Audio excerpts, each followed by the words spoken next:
Steiner, Marwan Cameron, and Eric Cisney. Eric, would you like to open us with the mission statement, please? Thank you. Inspiring our community to dream more, learn more, do more, and be more. Jason, do you want to do some quick introductions? I know we've got presenters today that we'll introduce a little bit later as well, but just to I'll introduce everybody here. We've got from left to right, Lucretia Robertson, Director of DEI and HR, Shannon Peterson, Deputy Director of Public Services, Deputy Director and Chief Financial and Operating Officer Dan Bayer, Director of Strategy and Communications Jeannie Allen, Executive Director of the Foundation Wendy Kyle, and Director of Facilities and IT, Mike Rose. We've got two special guests joining us today. Online, we have Mayor Rob Putansu, City of Port Orchard, and in person in chamber with us is Kevin Dull of KBD Consulting. Thank you, Jason.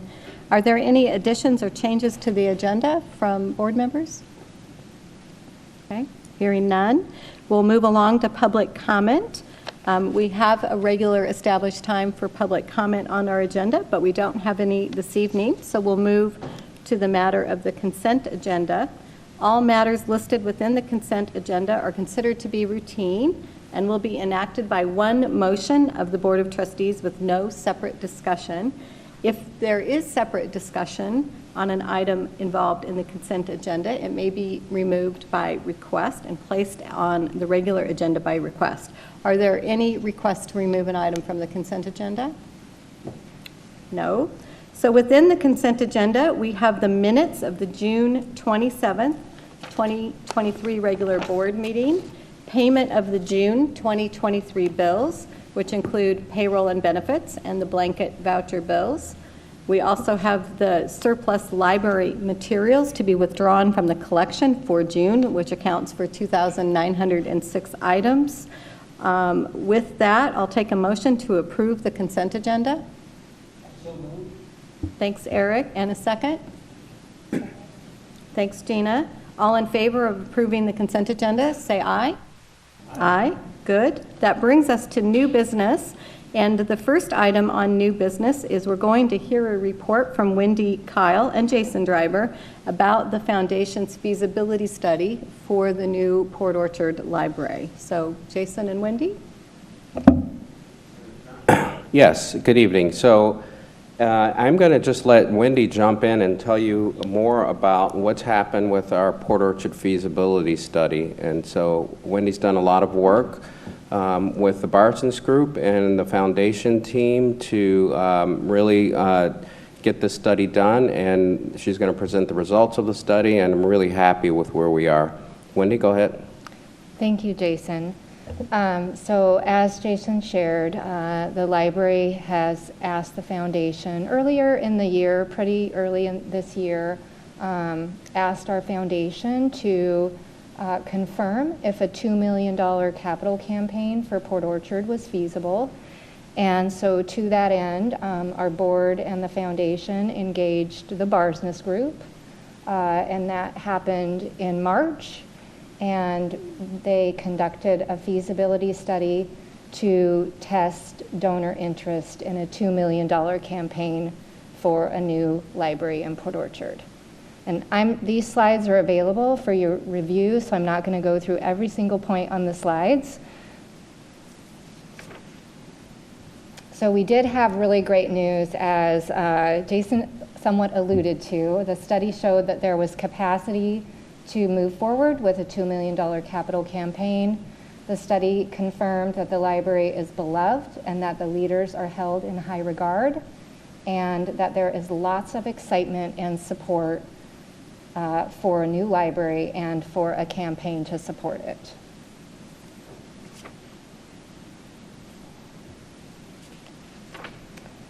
The study identified strengths and areas for growth, noting a few strengths as successful past campaigns and capable leadership, and areas for growth as more storytelling of the value of libraries and promotion of what the library offers. The study also showed there was great enthusiasm for the project, and the study identified the questions we will want to address as we go forward. and those are noted on this slide. I won't go into all the details of it, but you can review that. The study also noted a high level of trust in both the library and foundation leadership.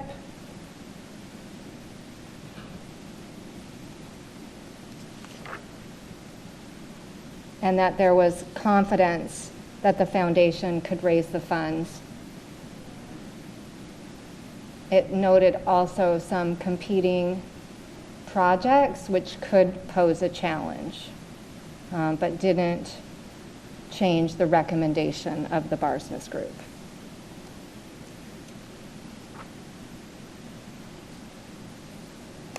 A review of the foundation's fundraising teams and strategies was positive, however, did note that the fundraising function of the foundation team is too lean to support both a capital campaign and annual giving, meaning continue to raise unrestricted funds and program funds while at the same time conducting a capital campaign could be a stretch.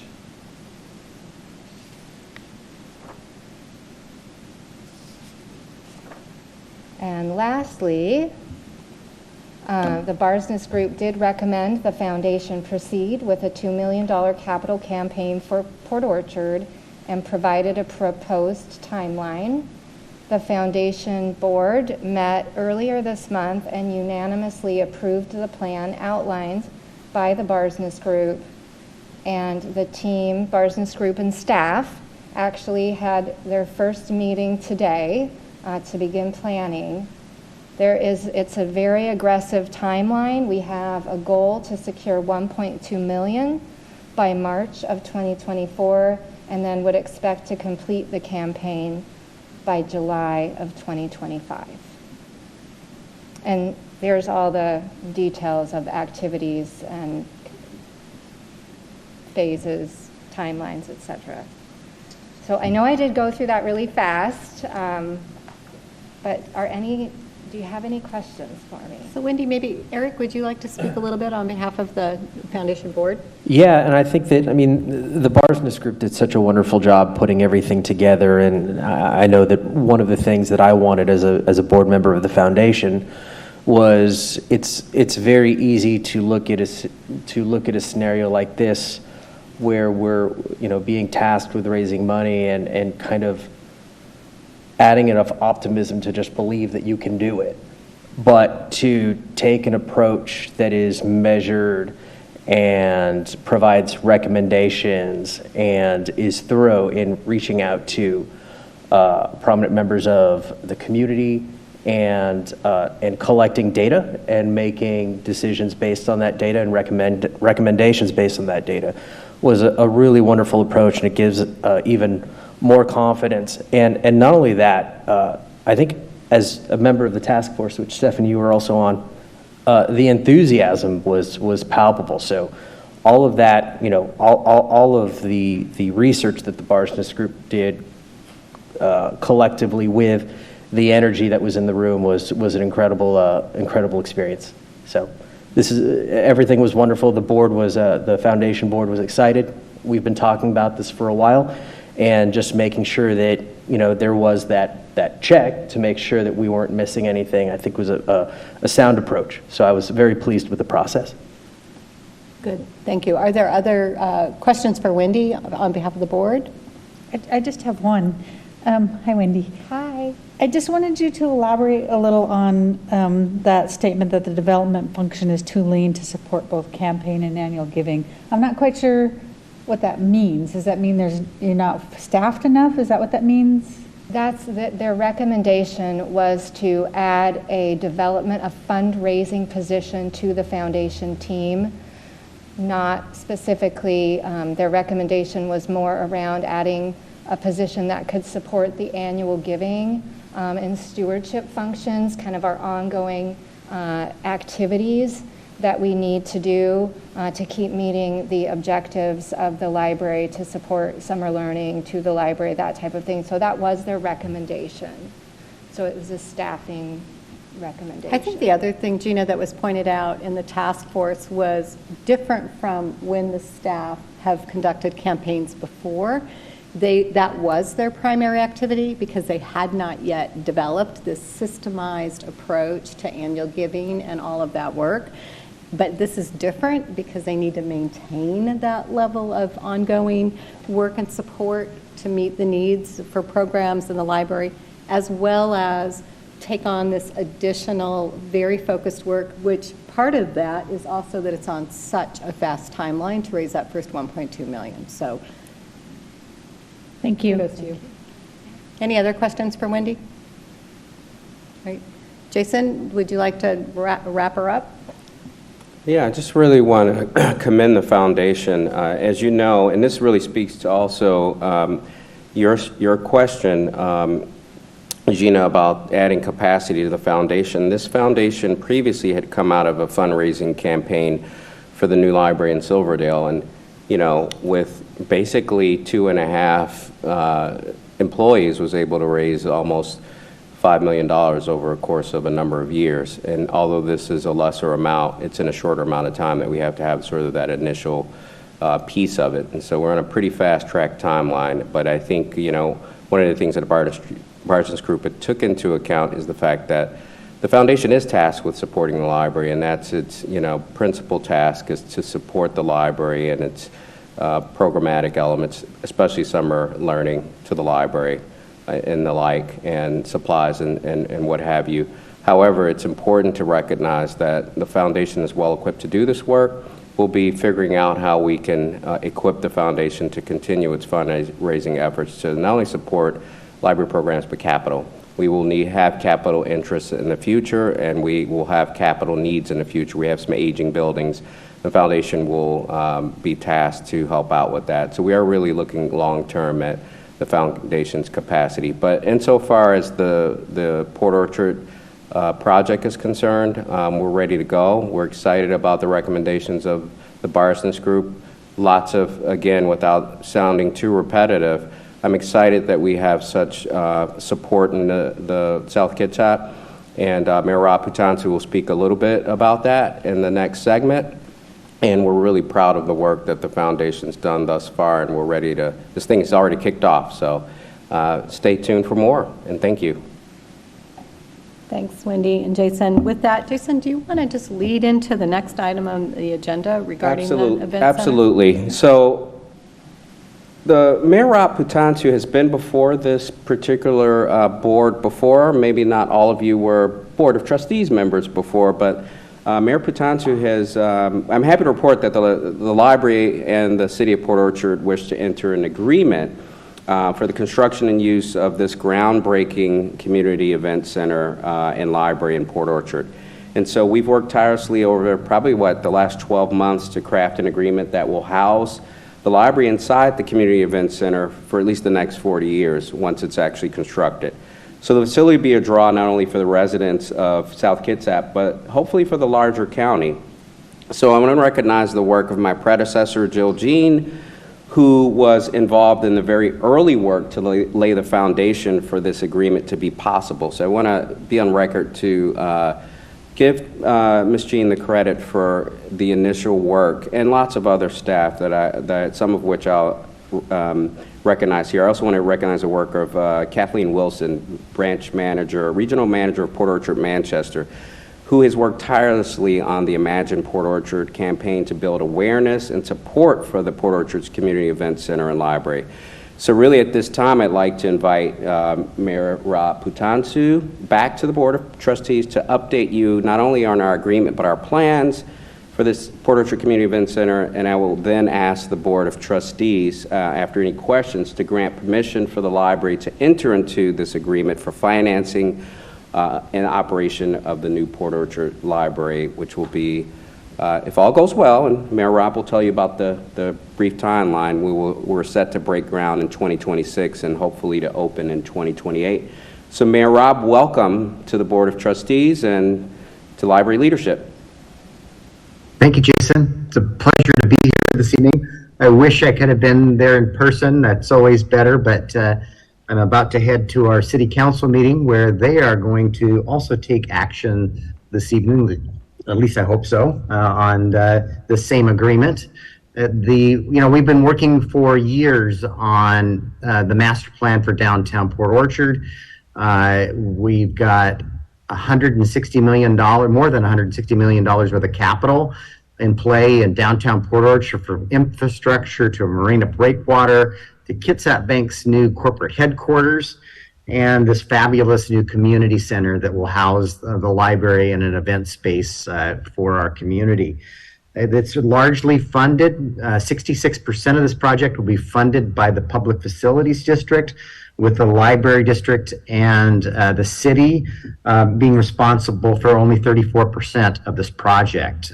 We estimate at this time the project is at $28 million, and that we're each responsible for roughly $5 million. The agreement caps your responsibility at $5.5 million. We're a few years out from going to bid on this, and our consultants have been put very aggressive numbers for inflation, nearly 10% every year. And fortunately, this year inflation wasn't quite that high, so possibly it could come in a little bit less, but we won't know till we go out to bid.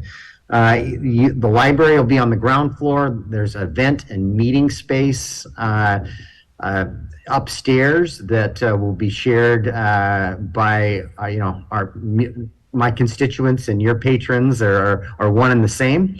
And that we intend, we need to make revenue from special events, but the meeting spaces when they're not generating revenue, will be available for the public's use too. So, really excited to be here, excited about the project, and I'm happy to answer any questions that you may have about the agreement or the progress that we're making on the project. Thank you, Mayor. Any questions?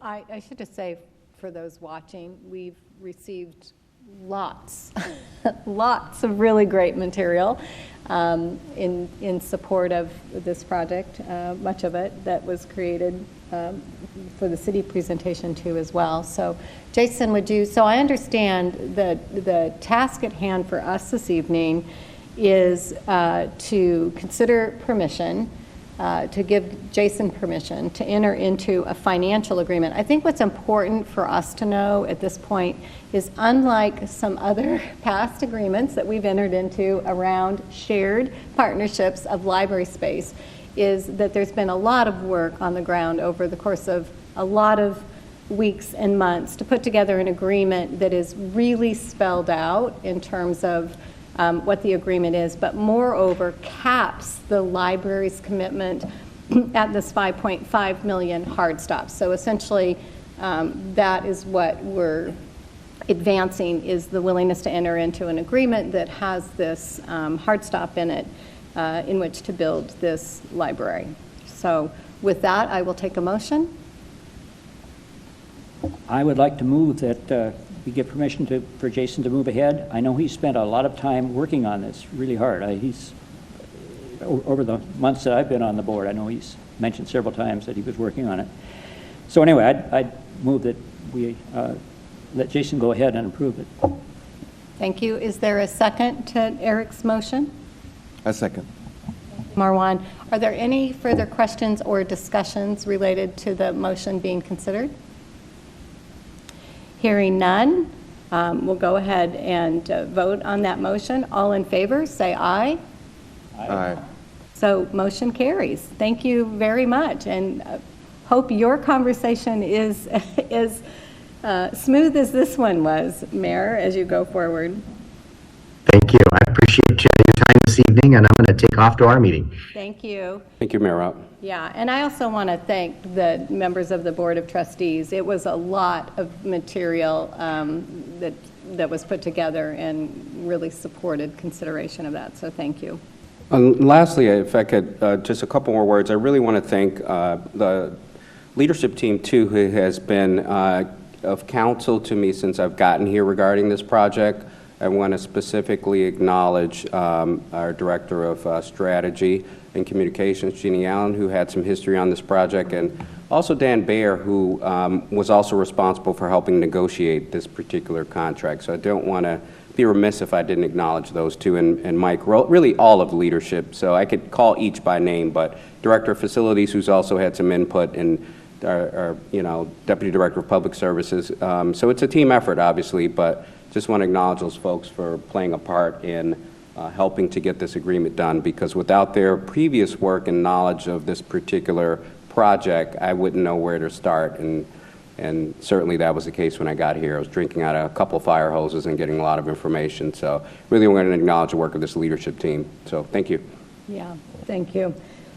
I think the other thing is, while the efforts were also focused on what did the library portion mean in this agreement, but also given the feasibility study, it's just such a tremendous opportunity, long awaited. It really is Port Orchard's turn for what will be cornerstone, development to hopefully change and transform an entire community. So it's really important and big, exciting project. So thank you.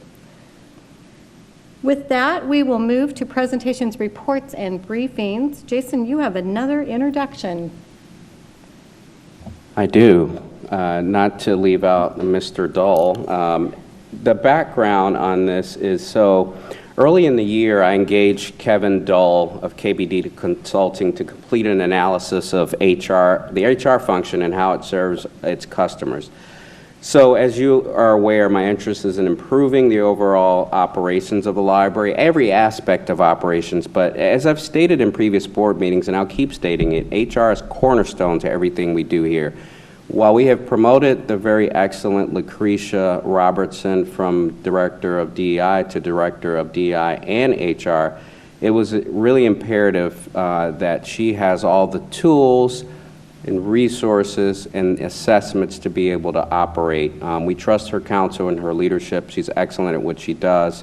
I've told her this all of the time, but it's important in hiring Kevin that we could hire a HR professional who's really long in the tooth. Kevin has a lot of experience, and so Lucretia and him will share and discuss and identify how we plan to improve HR services to managers, employees, and candidates for open positions. So I believe it's a good leadership practice to have an outside input and insight from individuals that are not necessarily steeped in public library experience. It's always good to have the experience of those folks who are outside of our sphere to be able to provide some unbiased,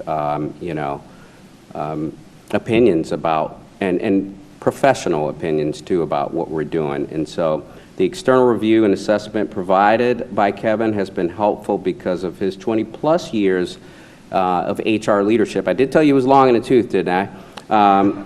With large, medium, and small organizations in the private, public, and non-profit sectors. So Kevin and Lucretia will share information about the assessment process, findings of the assessment, and next steps. Feel free to ask questions about the materials that they will share with you this evening. Kevin, take it away and welcome. Great. Thank you, Jason. I appreciate the warm introduction, and I appreciate the time I've been able to spend with Kitsap Regional Library. You have a great set of leaders, very focused on the patrons of your library, and it was great learning for me. I spent a lot of time in the public sector, 9 years, but never in the library space, so I enjoyed the learning that I received from your team, and the partnership, especially with Lucretia and her team, was very welcoming and very helpful as we go through an assessment process. Assessments sometimes can be a bit scary, as you have a third party coming in and saying, okay, what are we going to do? How are we going to do this? Why are we doing this? And we were able to successfully collect customer data from your leaders and a few individual contributors that work at Kitsap Regional Library. And that's what this second slide is all about, is who did we engage with? We engaged with the heavy, I would call heavy users, the folks who depend on the human resource function the most, in their opinions about how the HR team is functioning and delivering services to your employees and to the candidates that apply to become members of the Kitsap Regional Leadership Team. So what did we ask them? We asked them to think about the 9 domains in the HR space and asked them to rate each one of these services on a 3-level scale: needs improvement, satisfactory, and exceeds expectations. We converted that identification into a numerical score in order to come up with an identification of where we were at in each one of those 9 domain areas. Additionally, we collected narrative responses. So I'm always interested in data plus narrative, not narrative alone, not data alone. The narrative, you're not seeing that information. There's a 95-page PowerPoint if you're really interested in digging deeply into the information. But there was a wealth of information that I was able to collect, distill, and then share with Lucretia first and her team, the leaders of the Kitsap Regional Library, and now with the board of trustees. And I'll go ahead and click to the next slide. So when I speak about 9 domain areas, I'm speaking about this slide here. So we've rank ordered it from least to best: learning and development, performance and feedback, hiring, labor relations, onboarding, support of your people managers. Those are your managers that directly supervise others. HR operations, diversity, equity, inclusion, and compensation and benefits.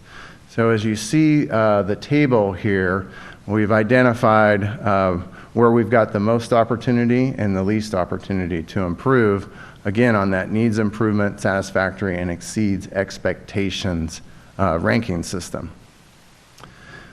And why did we do that? Initially, when I introduced this concept to the Lucretian team and your regional library leaders, I asked them to think about this stair-step diagram. What we want to identify is, A, where are we at in each one of the domain areas, but then come up with a broader assessment of where we sit in this stair-step diagram, from compliance-driven HR, no HR strategy, personnel function, mostly separate from business needs. Is it fundamental HR services? I won't read all the definitions here. You have that information in front of you. A strategic HR department. And then the final stair step is business integrated HR. The first oval there that says current state is to represent that when you look at the bar graph diagram, the services the HR team is providing, some of them are at the fundamental level and some of them are at the strategic level. So we're kind of in that in-between space. And our goal is the future state, which is a business integrated HR function. As you folks contemplate and build your strategic plan for the organization, using this data and information should help feed into how HR becomes a business integrated HR function for Kitsap Regional Library. I have a slide here for discussion. Lucretia has a lot of information about next steps, and I wonder if you want to have discussion about my slides or combine the 2 discussion points. I guess I'll ask the chair. Do people have any questions of Kevin at this moment, or would you like to hear from Lucretia and then we'll follow up? Okay, go ahead, Lucretia.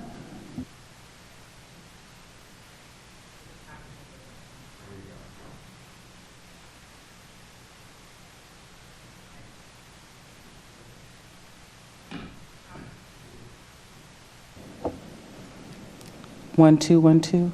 Yeah, I'm here. All right. Thank you, Kevin, for the introduction. I will not spend too much time on my 5 or 6 slides. I wanted to provide a little bit of a behind-the-scenes look at the folks who are involved in HR and some themes that came out of the assessment, and just generally speaking about what we're going to do next. So, as Jason has already mentioned, the external consultant was identified, Kevin, thank you. He conducted the assessment and provided a debrief for leadership and for those impacted. And then there was an opportunity to report on those results, and today I'm reporting on those themes and some of what our next steps might be.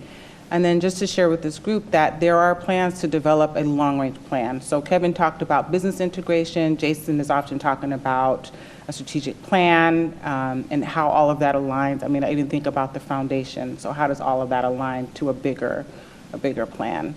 And I think that's the goal here.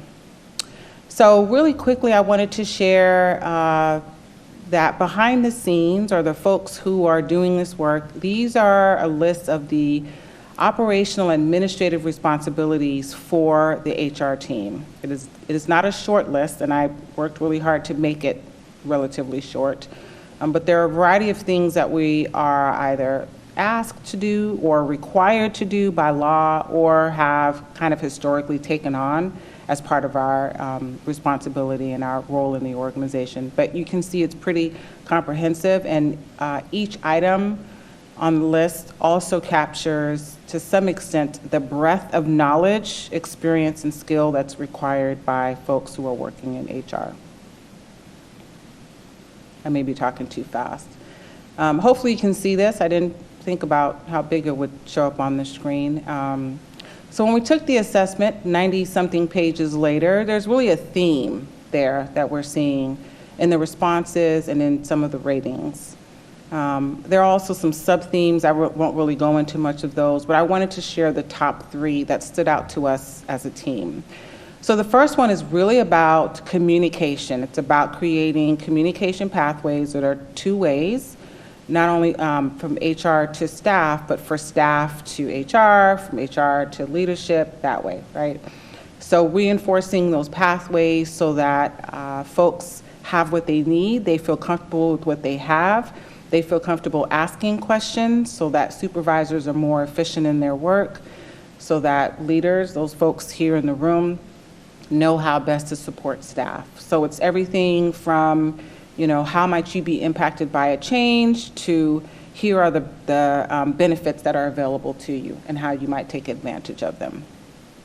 So the second theme is around learning and development. We hear that so often, and I think it is key when we talk about a workforce of the future that we do emphasize learning and development. And so what are the ways in which we can refine that, sharpen it, align it with our strategic direction, and ensure that staff and supervisors have the skills and the tools that they need to be effective in their roles and to feel like they are successful and they're being supported. So that's part of that as well. Of course, I included DEI because that's really important as part of our learning, that it's integrated in our learning. We are serving internally. My customers are staff and leaders, and it's a progressively diverse group. And so what are the ways we're taking into account how staff feel like they belong and that their voices are heard? So it's one thing to say your voices are heard, but it's another thing to say we have the skills to invite those conversations. And then the third theme is really about automating our processes. I want to thank Dan. He's been part of some of these conversations because, I hate to say this, sometimes we're still doing paper to pen. Pen to paper, is that how you say it? Pen to paper. And so we really want to streamline our processes so that it minimizes any kind of errors in payroll that we might experience. It ensures that people are able to access information when they need it. So, for example, right now, if you want to sign up for benefits, there's a PDF form, or you print the form, you fill it out, you take it to the HR manager. But what if we could streamline that and had a platform where an individual could self-select their benefits, that type of thing, to kind of speed up the process. So that's just one area in which we are working. So while we welcome the assessment and the evaluation, I do want to share that I have a pretty rock star team. I'm trying to think of a better word, but they're pretty amazing and they're very talented and have a lot of experience in the work that they're doing. And so prior to the assessment, even prior to me coming on, there's been work that the team has been involved in, and you see this here. I'm not going to read those bullets to you, but there's work that's been happening beyond the 6 points, but just wanted to share with the board that I have a pretty phenomenal team. And then the last thing is here. I didn't really want to outline what all of our next steps are, in part because we're still figuring it out, number one. We're working also on how to prioritize that list, because while there is a strategic HR plan, there's also going to be a strategic library plan, and our plates are full, just if I could be candid about that. And so how do we prioritize those things so that we do what's either some quick wins or really important and impact the larger culture of our organization. So right now we're in the planning phase. We're looking at some specific existing, ongoing, and proposed action items that we could identify near term, and then set some launch date. But there are some changes that we're putting into play, and some of that we will see happening in the early fall of this year, and then other things will likely take place part of the first quarter of next year. And I should have added, this is dependent on what our strategic plan looks like. What is our timeline, and what we have the leadership team decide are the most important things to address. I think that is it. Good, thank you. I can imagine, Lucretia, some of that when you look at, didn't take up very much room on the screen, but when you talk about automating processes, those are often platforms, and those come with expenses. So I imagine you're prioritizing not only against what the strategic plan lays out, but also what the budget can support across time as well. Definitely. So when I'm talking about purchasing anything, I know I'm in the hot seat with Dan. And so I make sure I always check with him about, the impact. But I think as part of being leaders, this leadership team, is we're mindful of what that might mean fiscally to us as an organization.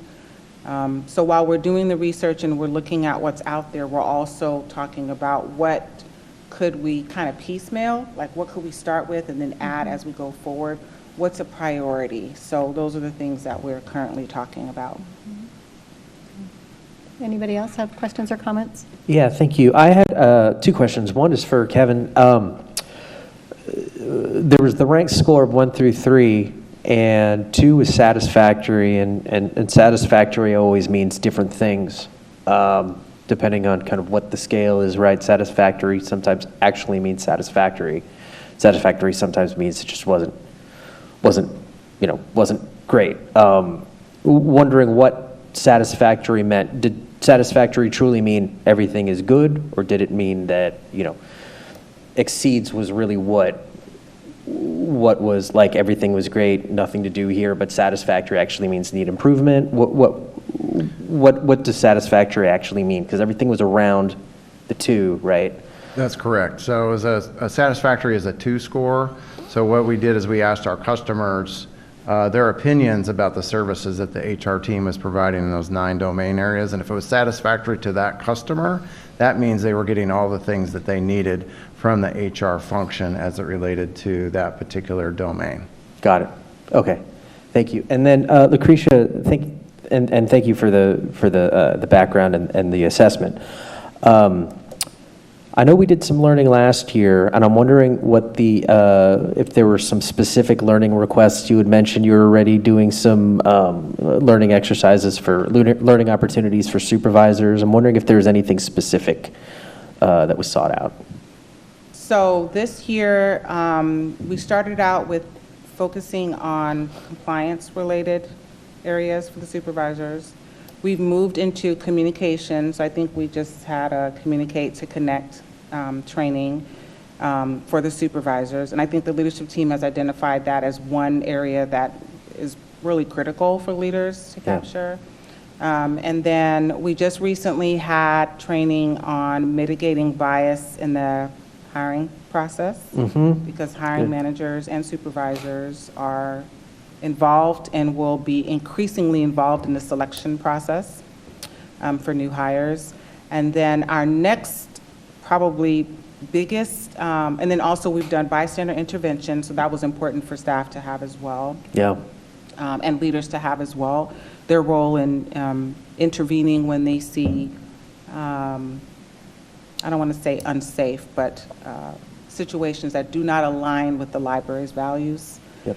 And then the next big one is we have 2 cohorts, or 2 groups, I should say, that will be going through, someone help me, leading others. So it's a 2.5-day training or development, actually, should say, for all leaders in September, and in November, the State Department of Enterprise Services we've contracted with them to lead that effort. Fantastic. Thank you. You're welcome.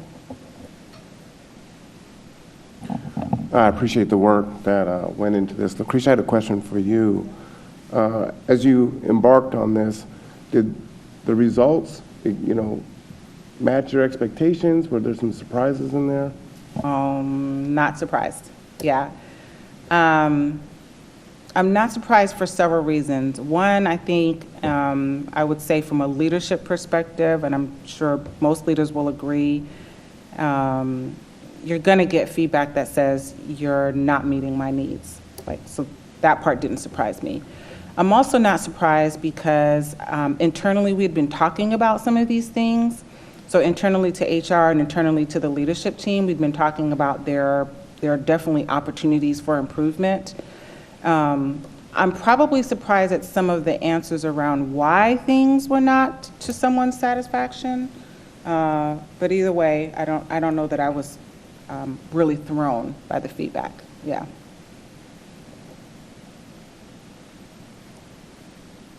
Well, thank you. I know that this has been in play for quite some time, and a lot goes into this. And Lucretia, I just want to give kudos to your team. Again, it's always scary when somebody else, when anybody is looking that closely at stuff. So to be vulnerable and to open themselves up to that level of review and feedback from their peers and the people they're serving, but also when you bring somebody else in from the outside, but it's also a gift. And so kudos to that team for setting the stage of what continuous improvement looks like, and it just will lead to more incredible development opportunities, I think. So I want to also share that one of the things that came out of this for my team, at least some of the things we've been talking about, is how we communicate change. So being intentional about communicating change, because communication, everybody has a different word for it, but essentially how are we sharing and soliciting information? So how we communicate change, what our rhythm is for communicating that, because we can't be on communication overwhelm. We have a lot going on in the system, and everybody's doing something, and if you're getting emails from 8 different directors, that's just a lot. So having a rhythm about that. But most importantly, what we want to put in place next year is this assessment reminded us that we have to be better about asking for feedback. So next year, we're hoping to either twice a year or once a quarter, not to overwhelm folks, but ask our direct customers, how are we doing? Are you getting what you need? Are we meeting your expectations instead of waiting? I think, is this the first time in the history of HR at the library? Does anybody know? I think this is the first time that we've asked for feedback. Thank you. If I could just kind of put a bow on this. For this team, again, I want to applaud Lucretia and her team for being vulnerable enough to do this, but for me, it's about really, it's the confidence that I've had in Lucretia and her team that, this was done, because when you look at HR and the importance of it in the organizations, I think when we speak back to some of the disparity in the scores amongst the domains, and really unpacking this stuff with Lucretia, one of the things we found, and it's really, I think the theme going through everything is communication, communication, communication. Some of what we found is that folks just didn't know that there was this thing that was offered by HR, that they could get this resource from HR. So a lot of it may not be necessarily a disparity on, or a deficiency within the HR unit, more of a knowledge gap, and that really rests with me. If I'm not making sure that the communication is the way it needs to be to the whole organization, that really reflects on me and not Lucretia and her team. And so we all have to do better. If we are complacent, we're not doing what we're supposed to do as an organization. And internally, we will be looking at all of our teams. Lucretia was just first up because HR is a very important role, as I've said. And so when we talk about what those domains mean, we're not putting a lot of focus on that. We understand that those scores were reflective of our internal customers. We will take them seriously. However, the biggest piece is that we just need to get the communication out there, and we need to understand that we could all do better in that regard. And HR is foundational, again, and critical. And Lucretia's, from here on out, the next steps are for her to take that data and do what she needs to do with it. Lucretia's a very strategic thinker. She's shown herself to be that, and she knows what to do with that data. She was actually implementing part of what needed to be implemented even before the data came out. So I want to really applaud her and her team for what they are for this organization. We're just putting a lot more importance on HR and shining a bigger light on HR to the rest of the folks so that they can use HR for its intended purpose, to be a human resource for the organization. So I'm really proud of the team, happy about the team, and we'll be pouring resources into any of our other teams that need it. And so we're happy. We're going to go far with Lucretia in this organization. We're all better because of her presence on this team. So thank you, Lucretia. Thank you, HR. And thank you, Kevin. Thank you, Kevin. Thanks for being here tonight. I know you had to travel to get here, and we appreciate your It's a commitment. long ways from Gig Harbor, I know. It was my pleasure to serve the Kitsap Regional Library, so thank you for the opportunity, and you can always give me a call. So, Yeah. Awesome. Yeah, appreciate it. Good. Thank you. Further down on the agenda related to presentations, reports, and briefings, we'll hear from board members now about their activities. Eric did reference that he and I were serving on the task force for the feasibility study, and I'll just note, I know that we saw it in Jason's report, but I have an opportunity to meet in my role with the library with Dr. Crawford, the new superintendent of Bremerton School District, on Thursday, I think, so. Great, thank you. Yes, as I mentioned, I attended the Port Orchard Feasibility Task Force, as well as the Kitsap Regional Library Foundation Board meeting the following day, where we accepted the study and decided to move forward with the recommendation. Aside from that, I've just been a fan of the library. My daughter's on summer break, so she finished up her 100 hours, and the kids have gone to a few events at the library, including the Sunshine from Polynesia event on Saturday in Bainbridge. So the kids have been enjoying the program. So thank you for all that you do.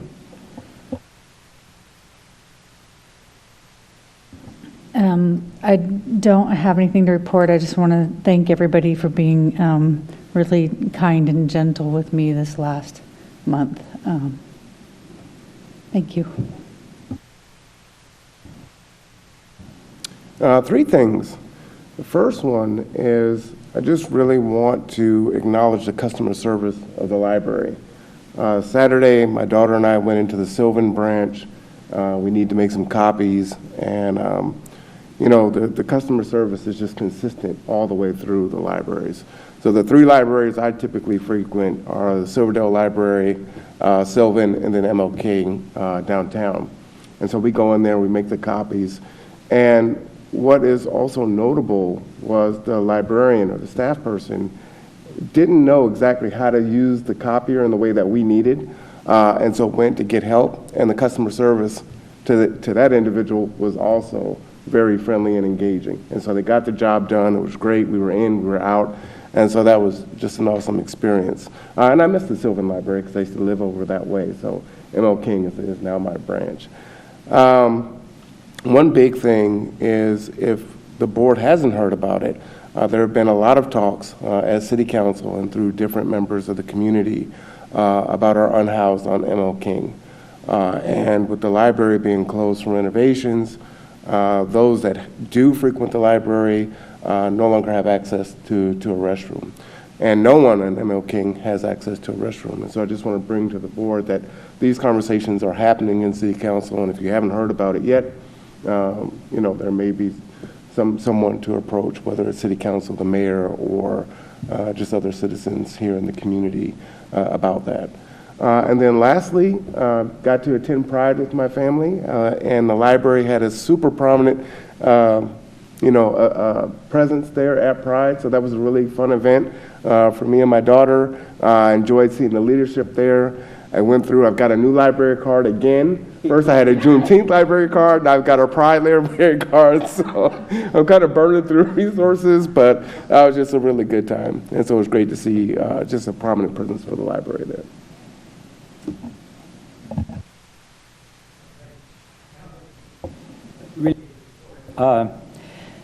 I guess this past month we were in Manchester trying to review the salmon bake and try to see what we can do better for next year. And it's a big deal in Manchester, the biggest thing that happens there. So anyway, the Friends of the Library there and the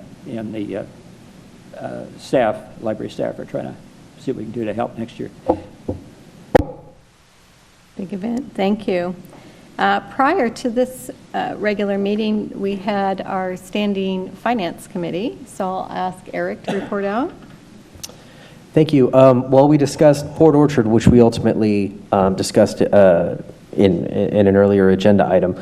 But ultimately, we discussed going into Q3, the fiscal health of the library, and we are in good fiscal health, and all systems look like we should end the year on a strong note. Dan, would you like to follow with the financial report that is smooth at this point? Sure, thank you. Fingers crossed. We do have a strong report. It's strong and boring, but it's good. And the one thing I do want to point out is we're doing well on investment interest, and we're looking to, my goal is to double that number by the end of the year, since we've already achieved our budget for the year. Yeah, got to get it in the good years. Do anybody have questions on the financial statements for Dan? Hearing none, okay. Jason, Library Director's report. Yes, back again. So June was busy for us. Every June, we kick off our annual summer learning challenge for all ages. I heard Eric talk about 100-hour readers, and hopefully all of you are reading. I've got to catch up with my reading as well. So as you know, summer learning supports everyone and equal opportunity education through engaging in reading and learning activities for all. And it's really just foundational for stemming the summer slide. As you know, I'm giving a bit of an infomercial for summer learning, but I really have enjoyed this system's summer learning. Staff have been all in, and staff worked really hard to before and summer learning behind the scenes to put it on. So that kicked off, and we've got a plethora of events happening across our system. So those are available to be seen online. And June 17th, I attended the Juneteenth Freedom Festival. I ran into Marwan and several others there. That was in Burlington at Evergreen Park, where our staff tabled, and as Marwan said, was very busy signing up patrons for the special edition Juneteenth library cards, and also had book giveaways and promoted the library. And the day after June 18th, I was at the Manchester Salmon Bake, where I served coleslaw this year. I moved up from beans and have moved past that hazing assignment to coleslaw. So it's really just a good day. We're grateful to our friends of Manchester who put on this event every year. It takes a lot of work to be able to serve salmon to, hundreds and hundreds of Manchester residents. And not only Manchester residents, it's a draw from across the county. And so I'm grateful to be able to volunteer on that every year. I think I was promised a slot on the grill next year. So most of the leadership knows that I love to cook. And so I've asked to be on the grills. That will probably keep me behind the scenes the whole day. So I'm looking forward to next year of grilling salmon for everybody. And then even though it was sporadic rain, it was still a big turnout. I think the turnout was as big as it was the previous year. And then after that, the rest of my month was taken up by attending the American Library Association conference in Chicago, the June 22nd through the 27th. And my activities were heavily centered around committee work for the organization.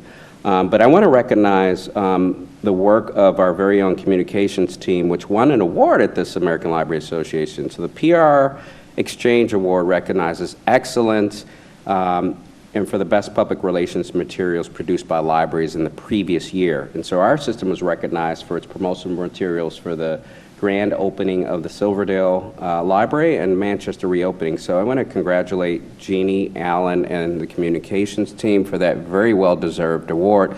Jeannie, I don't know if you wanted to talk a little bit about the award? No? So I put her on the spot, but she didn't know I was going to congratulate her. So I got a chance to actually see the display of that work at the American Library Association conference, and Jeannie was just presented that certificate today. So we'll get that displayed in her office. And then, really just to speak on the theme of ALA, to no surprise, the conference was largely themed around book banning and intellectual freedoms. And so with book bans on the rise and challenges to the free access of information seemingly everywhere, schools, libraries, and the like, it's no surprise that that theme, for the most part, dominated the conference. And I just want to, we must unite as library workers. I really want to pledge allegiance to the rest of the library directors who are, making sure they're on the front lines to protect the liberties and really the foundational liberties that our Constitution is based on and that the Library Association bases its core values on, that being the fundamental right of every library user to read, seek information, and to speak freely as guaranteed by the First Amendment. So intellectual freedom is, of course, one of the core values of the American Library Association profession, and it promotes access to information and guides and defends against censorship. And so we've done a lot of work here as a board and leadership to really educate ourselves and educate our patrons, educate the trustees about this very hot topic situation that's happening across the country, and how the library can best protect the assets of its taxpayers. And so we are stewarding those assets, so it's important that those assets are the library collections, and so it's important that we align ourselves to those principles of intellectual freedom as espoused by the American Library Association. So just really want to be on the record for saying that we are defenders of that access as well, and that for us, we have to provide healthy, balanced viewpoints. That's what makes a great society. And it's up to parents to provide the nuance of what's being read in those viewpoints and not our jobs. And so I really want to underscore that. It's why libraries have always been inclusive and always will be inclusive. And so we'll be doing more work around this to further educate the board, further educate our staff members who are already very well knowledgeable and who are very well equipped to deal with challenges. But it's important for me as a leader of this organization to speak about that, and so I really just wanted to end my report with that. It was a wonderful conference, but came away with this heavy feeling of we've got a lot of work to do as an organization. We've got a lot of work to do in this country, and so I'm grateful for the opportunity to represent Kitsap Regional Library at these conferences, and I'll be doing a lot of work nationally as an ALA counselor in the future, and so proud to have this leadership team to help me in that role, and to, they're the best. And so thank you. That's all I have. Any questions? No questions. Thank you, Jason. Next item on the agenda is correspondence. We did not receive any. And so now we're going to move into old business, which brings us to the Public Engagement Board policy. And I want to just, again, put a little context around this. Historically, what we've had as a Board of Trustees for the library is we've really just had guidelines for public comment, which really just addresses how to facilitate the fair and orderly expression of people who come before us and want to express the public comments. And we really felt as a board that it was time really to create some broader context beyond just providing for what are the rules of the game when you come to the meeting in terms of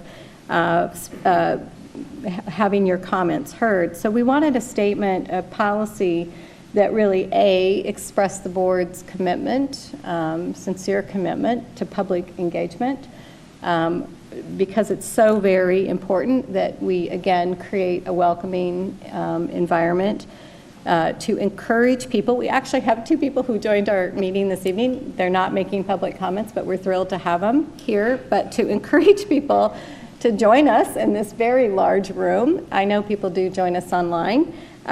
Just to create that opportunity for the public to see what's going on at the library and to certainly provide their input. It's just essential for us in our role. So with that, what the public engagement board policy does is it, 1, identifies who are we and what is our role for the library for clarity. We did incorporate a commitment to intellectual freedom as a board as part of our work in the community. We did actually some work to what does listening to the community mean, and it also is about creating a welcoming environment, which is either enhancing accommodations where we need to or removing barriers, and I'll speak to a couple of those in a moment, beyond just the public guidelines for public comments we had before. We also have been kind of conscious, or trying to be conscious, in how we move discussions through the library board agenda itself. So this is a good example. We have been discussing this for the better part of 3 months, but we want people to know what we're considering and give them an opportunity to weigh in, and also to encourage more dialogue amongst ourselves.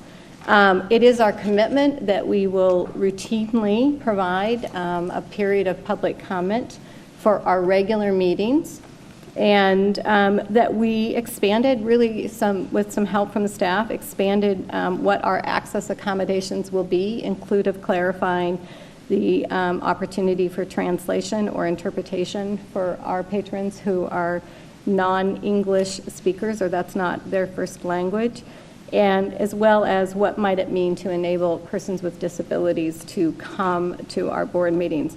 It also acknowledges that we're now in a hybrid format, so we needed to make some changes about what in fact are public comments in this private or in this hybrid format. We are just trying to provide clarity about what's included and what's excluded and how we're going to handle that in the public record. We also did address, because the time we're most likely to hear from people is during periods of collective bargaining. So we actually made a statement in our public engagement policy about our commitment to that process and our partners all around the table, but also what is our role in that particular environment. It also gives clarity to our colleagues on the board that if we're out in the community, particularly when we're in those periods of time, to encourage people to come before the board as a whole to make their comments, and not to get really drawn into individual conversations, because we actually are committed and do work together as a board of a whole, not a collective of individuals necessarily. We also provided clarity for that we have other board meetings, that we come together in different ways outside of our regular board meeting. We have special meetings, we have education sessions, we go to the events, community events when we're opening buildings, as well as fundraising events.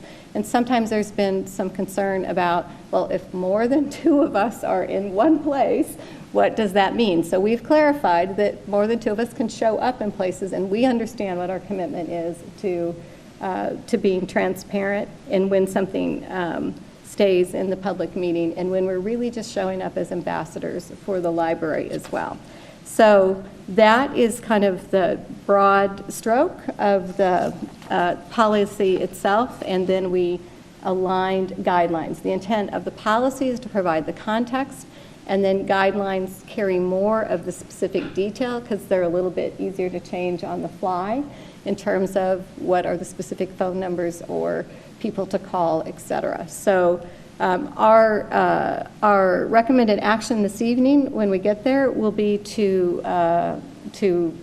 vote on this as a package and to move it forward. But first, I'm going to open it up to my colleagues in terms of further questions or conversation about where we've arrived to.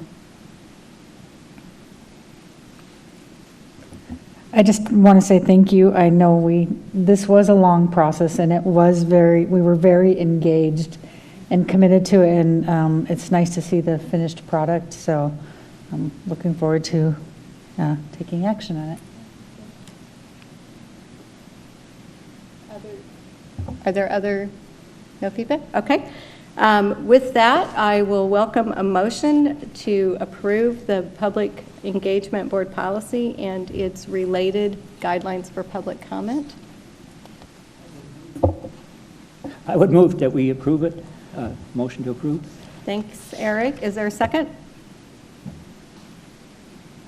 I'll make that second. Thank you, Gina. Is there any further question or discussion before we take a vote?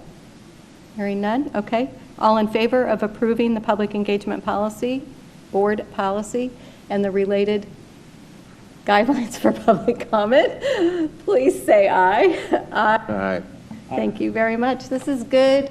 I think this is good work together, and we've got other work to do. So we've used this as the pathway for how we're going to approach that work, and just appreciate the commitment on the part of the whole team here, and really being brave and speaking up when we needed to speak up. So thanks very much for that. We have arrived to the end of the agenda. We actually did better tonight than I thought we would. It looked like it was going to be take longer with both the breadth and the depth of presentations we were hearing tonight. The last thing is just to note the future regular meeting date for August is Tuesday, August 22nd, preceded by the committee, the Strategic and Long Range Planning Committee. With that, I will adjourn the meeting.